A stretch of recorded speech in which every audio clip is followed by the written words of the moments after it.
나옴이라고 하는 이 여인의 이름 뜻이 무슨 뜻이냐면 기쁨, 희락, 즐거움, 행복 이런 뜻이에요. 여러분 그렇게 살고 싶죠? 나오미답게. 안 그렇습니까? 기쁨, 행복, 즐거움, 희락. 너무 좋아요.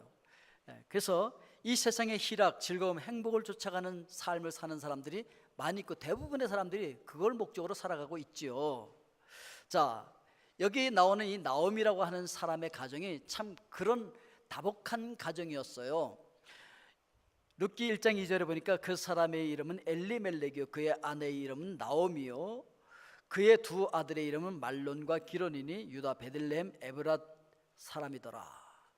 그러니까 하나님께서 약속해 주셨던 그 가나안 땅에 특히 베들레헴, 여기는 예수 그리스도가 탄생할 지역이었어요. 약속의 땅이었어요. 자, 거기서 삼부자를 거느리고 이 나옴이라고 하는 여인이 행복하게 살고 있었는데, 특별히 1장 21절에 보니까 내가 풍족하게 나갔더니, 그걸 보니까 떠나기 전에 풍족하게 살았던 것을 알 수 있어요. 아주 풍족한 삶을 살고 있었었는데 이름답게 산 거죠. 아마 나오미는 공주처럼 또는 왕비처럼 살았던 것 같아요. 아주 즐겁고 희락이 넘치는 그런 삶. 남편도 있어요. 두 아들도 있어요. 돈도 많아요. 풍족해. 행복하겠죠? 그런데 여러분, 이렇게 행복하게 사는 사람들, 이렇게 풍족하게 사는 사람들의 특징 중에 하나가 뭐냐면 조금만 어려움이 오면 이걸 못 참는다는 거야. 못 견딘다는 그런 단점이 있죠.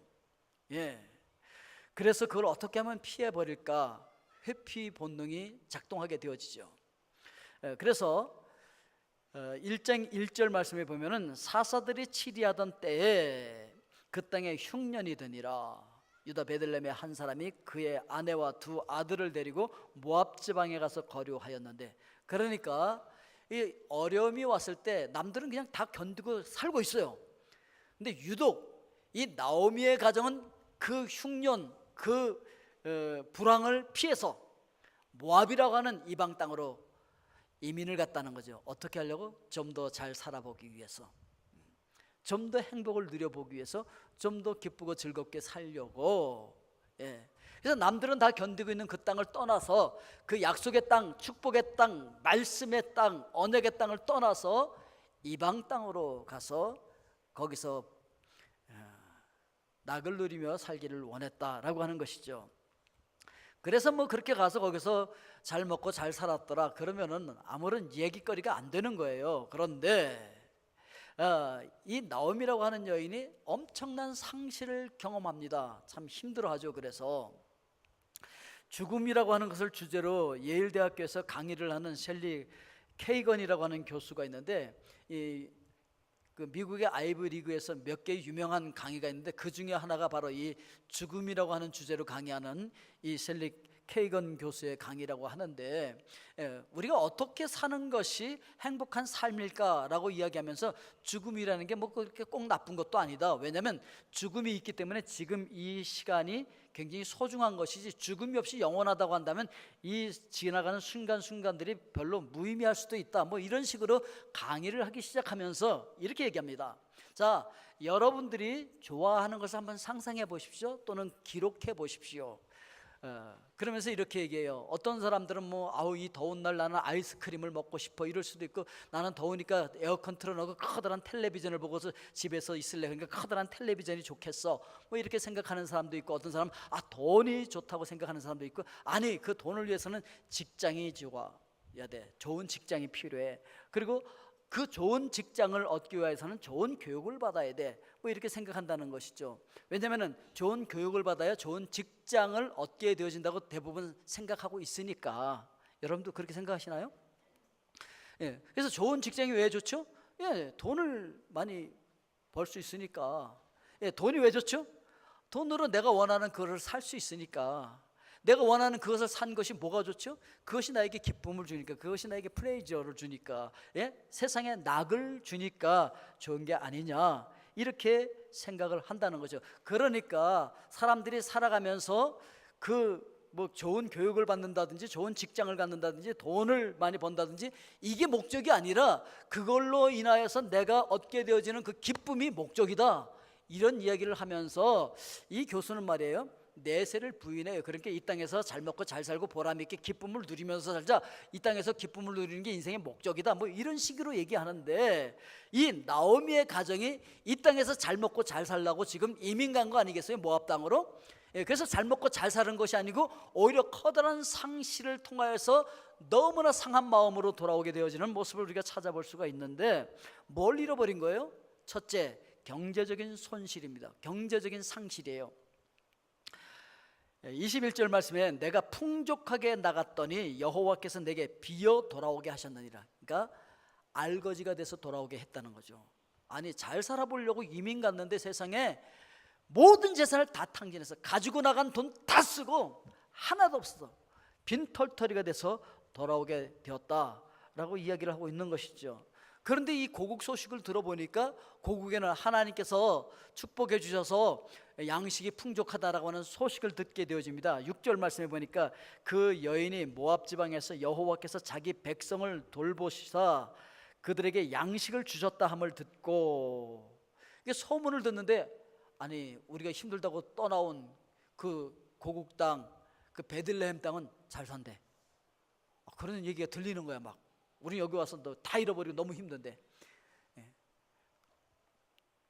그래서 그들이 돌아오는데, 돌아와 보니까 나오미가 22절에 보니까 나오미가 모압 지방에서 그의 며느리 모압 여인 룻과 함께 돌아왔는데 그들이 보리추수 시작할 때에 베들레헴에 이르렀더라. 그래서 정말 돌아와 보니까 와우, 사람들이 풍작을 이룬 보리를 막 추수하고 있는데, 와, 돈을 막 벌고 있는 거야.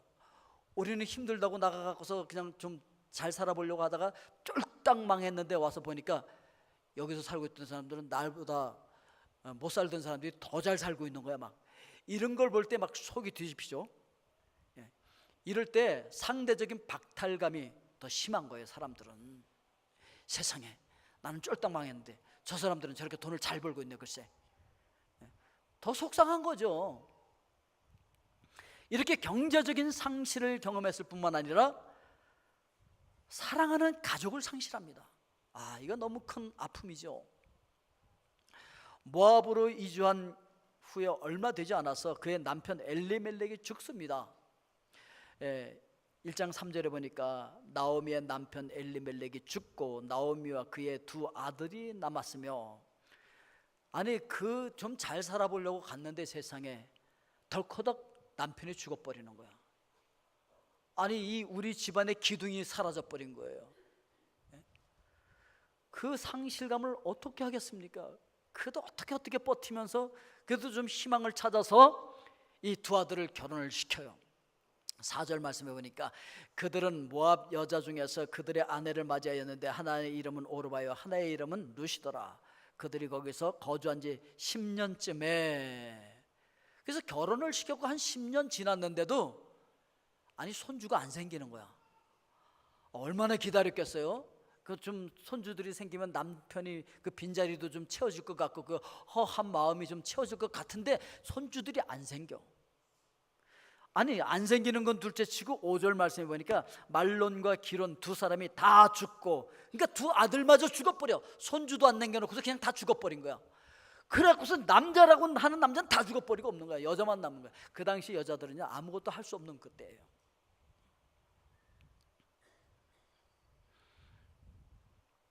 이제 그 여인에게는 아무것도 안 남았어요. 나오미에게 남은 건 아무것도 없어요.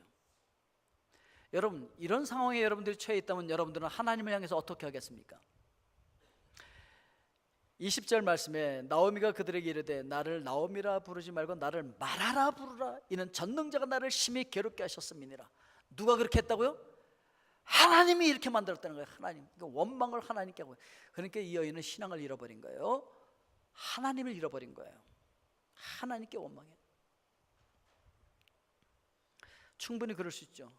충분히 마음이 아프고 상했는데 그렇게 반응할 수 있죠. 21절에도 보니까 내가 풍족하게 나갔더니 여호와께서 내게 비어서 돌아오겠다. 나 나갈 때 꽤 괜찮았는데 하나님께서 나 알거지가 되도록 만들었어. 지금 그 얘기하고 있는 것이죠. 여호와께서 나를 징벌하셨고 전능자가 나를 괴롭게 하셨거늘 너희가 어찌 나를 나오미라 부르느냐. 나 기쁨, 즐거움, 희락, 행복이 아니야. 나는 쓴물이야. 쓸개처럼 써 내 인생이. 이러고 얘기하고 있는 것이죠.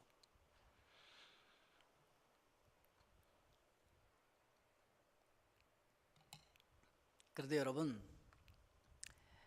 이렇게 부정적인 감정을 계속 가지고 있으면 우리가 병듭니다. 마음도 병들고 육체도 병들고 영혼도 병들어서 하나님께서 주신 그 축복을 누리지 못해요. 그 풍성한 하나님의 복을 누릴 수가 없다고요. 지금 이 나오미는 남편의 자리도 비어있죠. 두 아들의 자리도 비어있죠. 그렇다고 해서 뭐 경제적으로 넉넉한 것도 아니고 경제적으로도 완전히 비어버렸죠. 그래서 살기 위해서 어떻게 해야 합니까? 이 여인은 돌아옵니다. 그렇습니다. 여러분, 이 부정적인 감정을 치료하는 삶을 살기 위해서는 어떻게 해야 되느냐? 하나님께로 돌아와야 되는 거예요. 이 나오미가 사는 인생 보면은요, 어떻게 보면 옳은 것처럼 보여요. 그게 바른 선택인 것처럼 보이기도 한다고요. 그가 세상의 방법을 쫓아서 잘 먹고 잘 살기 위해서 나갔잖아요. 예? 세상의 희락을 즐기기 위해서, 세상의 낙을 즐기기 위해서, 세상의 방법으로 행복하게 살기 위하여서 그렇게 세상을 떠나가는 거죠. 말씀을 떠나가는 것이고 약속을 떠나가는 것이죠. 그렇죠. 그래서 우리도 그게 좋은 것 같아서 그게 처음에는 술술 잘 풀리는 것처럼 보이기도 해요. 마지막엔 그게 망하는 길이지만 우리도 세상을 살아가면서 세상의 방법이 더 나은 것 같아요. 하나님의 약속의 말씀을 부여잡고 말씀대로 사는 것보다는 세상의 방법대로 사는 것이 더 순리인 것 같고 그게 더 지혜로운 것 같고 그게 더 잘 살 수 있는 길인 것처럼 보인다고요. 그래서 그렇게 살잖아요. 그런데 그렇게 세상으로 나간 결과가 뭐냐는 거죠. 다 잃어버리는 거 아니겠습니까? 우리가 돌아올 때 성공한 모습으로 금요 환영하면은 얼마나 뿌듯하고 멋지겠습니까? 발걸음이 얼마나 사뿐사뿐 가볍게 돌아올 수 있겠습니까? 근데 다 망하고 말이에요. 사람들이 손가락질할 생각을 하니까 저 여자 무슨 죄를 졌길래 그렇게 남편을 먼저 보냈디야? 아니 저 여자는 또 무슨 죄를 졌길래 두 아들 다 죽었다며?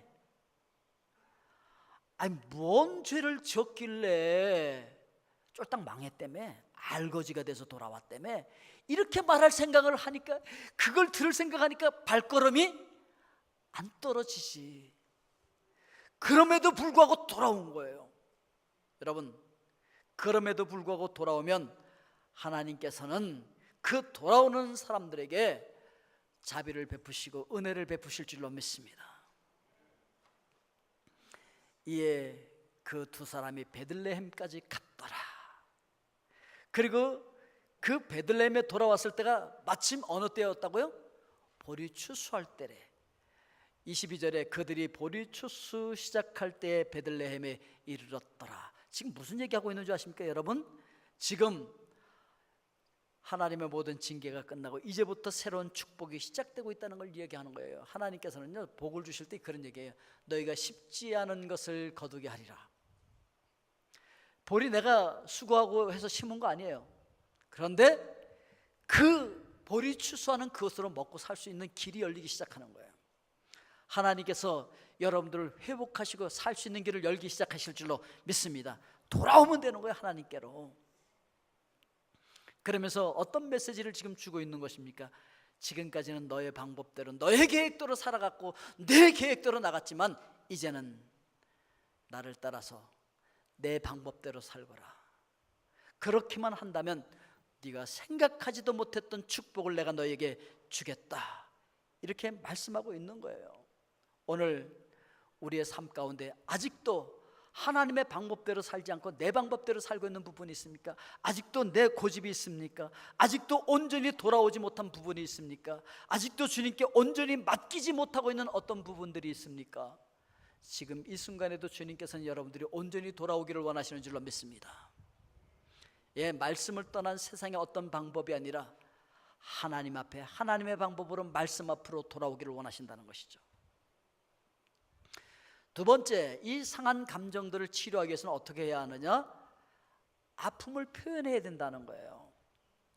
이런 상실감으로 인해서 두려움, 불안, 특별히 많이 오는 게 우울증이에요. 슬픔, 좌절, 아픔, 고통, 분노, 이런 부정적인 감정들이 우리 속에 쌓이게 되면요, 하나님께서 우리에게 주신 그 축복들을 우리가 못 누려요. 그 아름다운 삶을 누릴 수가 없어. 매일 그 감정에 눌려서 살다가 그냥 그렇게 지옥 같은 고통을 누리다 그냥 끝나는 거예요. 그래서 우리는 이 상한 감정들, 부정적인 감정들을 치료해야 되는데, 어떤 책이 있는데, 책의 제목이 뭐냐면 슬픔이 내게 말을 거네, 그런 책이에요. 슬픔이 내게 말을 거네. 제목만 봐도 무슨 책인지 아시겠죠? 태어난 자기 아들이 3일 만에 죽어요. 그것 때문에 1년 후에 불화 때문에 아내와 이혼을 합니다. 그리고 이 사랑하는 사람을 잃어버린 그 상처난, 그 상실한 그 아픈 마음을 가지고 그것을 치료해가는 그 내용을 쓴 책이 슬픔이 내게 말을 거네. 이 존 제임스라고 하는 사람이 그 책을 쓰면서 거기에 이 상실한 마음을 치료하는데 별로 도움이 되지 않는 조언들을 많은 사람들이 하는데, 예를 들면 이런 것들이 있다는 거예요. 첫째, 야, 너무 슬퍼하지 마. 이거 뭐 이왕 일어난 일이잖아. 죽은 사람은 죽은 사람이고 산 사람은 살아야지. 그 슬픔이 너한테 뭘 도와주니? 슬퍼하지 말라고 얘기한다는 거예요. 근데 슬픈데 어떻게 안 슬퍼하냐는 거예요. 도움이 안 되더라는 거예요. 두 번째는 다른 것으로 대체하라는 거예요. 예를 들면은 사귀던 여자와 헤어졌어요. 야, 이 세상 사람들의 절반이 여자야. 얼마든지 더 좋은 여자 만날 수 있어. 다른 걸로 대체해. 이렇게 말한다고 해서 그 상실의 아픔이 치료되는 것이 아니라는 거예요. 세 번째는, 야, 너 맨날 왜 이렇게 우거지상을 하고 살아가냐? 혼자 슬퍼해. 왜 다른 사람들도 기분 나쁘게 그렇게 얼굴에 슬픔 가득히 그러고 살아가고 있어? 라고 얘기한다는 거예요. 혼자 견디라는 거지. 이건 전혀 도움이 되지 않는다는 것이죠. 그런가 하면은 세월이 약이야. 시간 흐르면 다 상처가 치유될 거야. 그러니까 참고 기다려.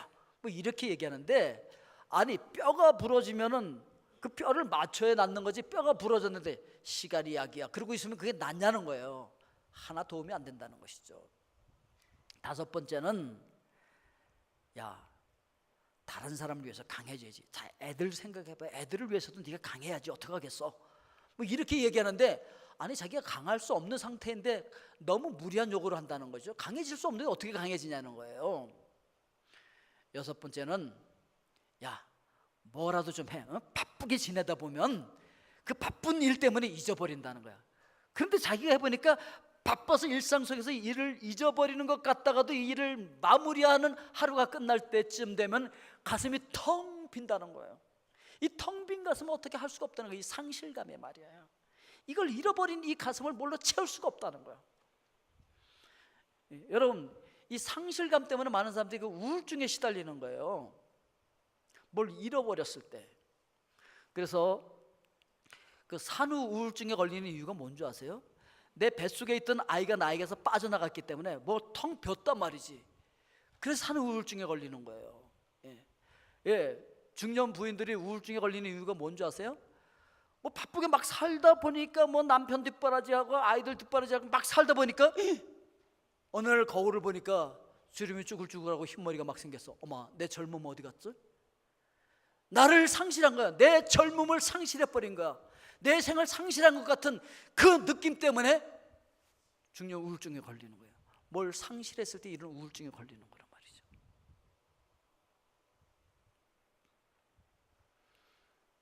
그래서 가슴이 뻥 뚫린 것 같은 이 상실감 때문에 우울증에도 걸리고 이렇게 좋지 않은 부정적인 감정 속에 사로잡혀서 살다 보면 인생이 망가진다는 것이죠. 그러면 어떻게 이 상실감 같은 부정적인 감정을 치료할 수 있을까? 그건 하나님 앞에 나와서 실제로 아프다고 얘기하는 거예요. 하나님은요, 자기 자녀들이 나와서 아플 때 아프다고 말하는 거예요. 슬플 때 슬프다고 통곡하고 우는 거, 그걸 바라는 거예요. 그래서 오늘 20절 말씀에 보니까 나오미가 그들에게 이르되 나를 나오미라 부르지 말고 나를 마라라고 부르라. 나 너무 써. 내 속에서부터 쓸개가 터져서 나오는 것 같은 그 쓴물이 있어 라고 지금 고백하고 있는 것이죠. 아주 지금 작심한 듯 동네 사람들을 모아놓고 동네 사람들이 나오미냐? 그랬잖아요. 기쁨, 행복이 돌아온 거야? 뭐 이렇게 얘기할 때 아니야, 나 나오미 아니야. 나 행복하지 않아. 나 기쁘지 않아. 나 즐겁지 않아. 나 너무 아파. 나 너무 쓰라려. 나 너무 힘들어. 나 다 망했어. 나 알거지가 돼서 들어왔다고. 경제적으로도 다 망했고 남편도 잃어버렸어. 사랑하는 두 아들도 잃어버렸어. 남은 게 없어 라고 지금 이야기하고 있는 것이죠. 21절에도 보니까 내가 풍족하게 나갔더니 여호와께서 내게 비어 돌아오게 하셨느니라. 여호와께서 나를 징벌하셨고 전능자가 나를 이렇게 괴롭게 하셨다. 하나님, 나 너무 아파요. 내가 도대체 뭐 잘못했어요? 아니 다른 사람들보다 내가 풍족하게 살고 있었는데 도대체 나한테 왜 이래요? 나한테 무슨 독한 감정이 있다고 하나님 나한테 이렇게 하시는 거예요? 왜 나를 이렇게 망하게 하시는 거예요? 왜 사랑하는 내 남편을 뺏어가 버린 거예요? 왜 사랑하는 내 두 아들을 죽게 하시는 거예요? 왜 나를 이렇게 망하게 하신 거예요? 나 너무 속상해요. 하나님 나 사랑하시는 거 맞아요? 하나님 앞에서, 사람들 앞에서 자기 있는 모습 그대로 드러내고 내가 아프다고 지금 말하고 있는 거예요. 그렇게 할 때 치료되는 거예요. 이거 꽁꽁 싸매고 있다고 해서 치료가 되는 게 아니에요.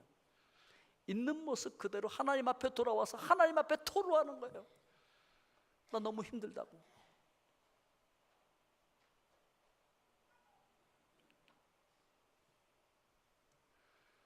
그렇게 할 때 하나님께서 역사하시는데요, 여러분, 하나님께서 역사하시는 방법은 그래? 짜잔 그리고 하나님께서 쫙 빛 가운데 나타나시느냐? 그렇게 안 하죠. 그랬으면 좋겠지만 그 거룩하신 하나님께서 그렇게 나타나면 우리 다 죽어버려. 그 앞에서 그 하나님 앞에 살아남을 존재가 없어. 그래서 하나님께서 역사하시는 방법은 항상 사람을 통해서, 하나님을 대언할 수 있는 사람을 보내서 우리를 회복시키시는 거예요. 이 나오미에게는 하나님께서 그 자부 룻을 통해서 그 나오미를 회복시켜요. 룻기 1장 16절에 보니까 룻이 이르되 내게 어머니를 떠나며 어머니를 따르지 말고 돌아가라 강권하지 마옵소서. 어머니께서 가시는 곳에 나도 가고 어머니께서 머무시는 곳에 나도 머물겠나이다. 어머니의 백성이 나의 백성이 되고 어머니의 하나님이 나의 하나님이 되시리니. 아니 오르바는 다 떠나가 버리는데 이 룻은 그 시어머니를 붙들고서 내가 어머니를 떠나면은 하나님께서 내게 복을 내기를 원한다. 어머니가 믿는 하나님이 나의 하나님이 될 것이다. 어머니의 백성이 내가 내 백성이 될 것이다. 지금 룻은요 이방 여인이었어요. 이방 여인이었는데 하나님께서 그 이방 여인을 통하여서 우리가 생각지도 않았던 그를 통해서 하나님은 역사하기 시작한다는 거예요. 오늘 여러분 주변에 이렇게 생각지도 않았던 사람을 천사로 보내주셔서 여러분들을 도우실 줄로 믿습니다. 여러분들 회복시키실 거예요. 그래서 하나님께서 이 나오미에게 룻을 인도해 주셨고, 그리고 그 룻을 통해서 보아스에게로 이끌어 가시는 거예요. 자, 룻기 4장 13절에 가보면 이에 보아스가 룻을 맞이하여 아내로 삼고 그에게 들어갔더니 여호와께서 그에게 임신하게 하심으로 그가 아들을 낳은지라. 이 보아스가 기업 물을 자였거든요. 그의 친족. 그리고 15절에 가면 이렇게 얘기하고 있어요. 이는 내 생명의 회복자이며, 뭐의 회복자라고요? 내 생명의 회복자래. 내 노년의 복량자라.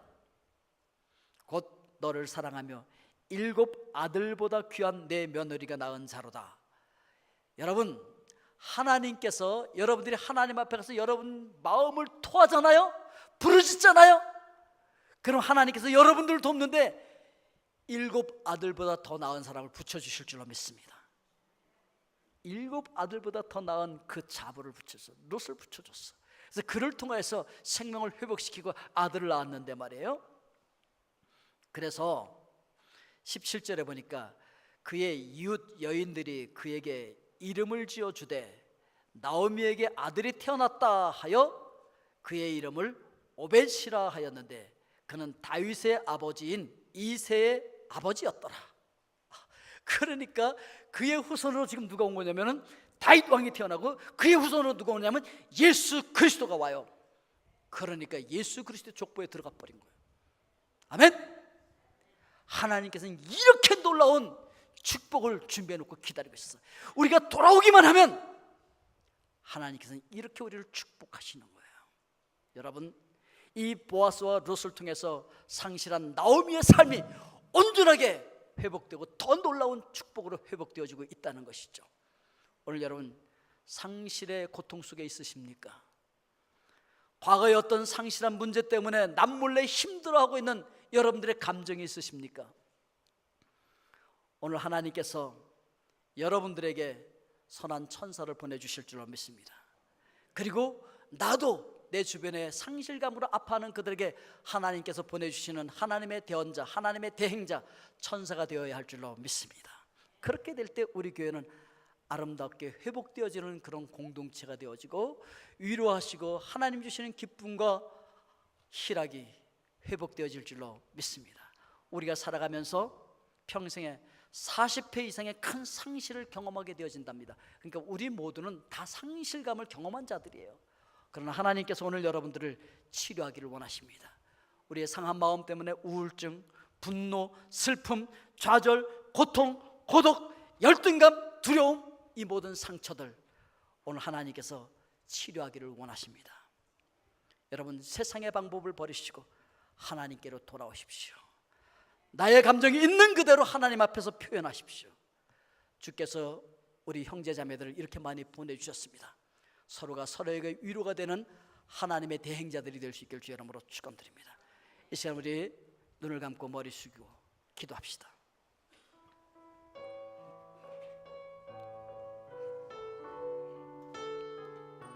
그렇습니다. 나만 겪는 고통이 아니에요.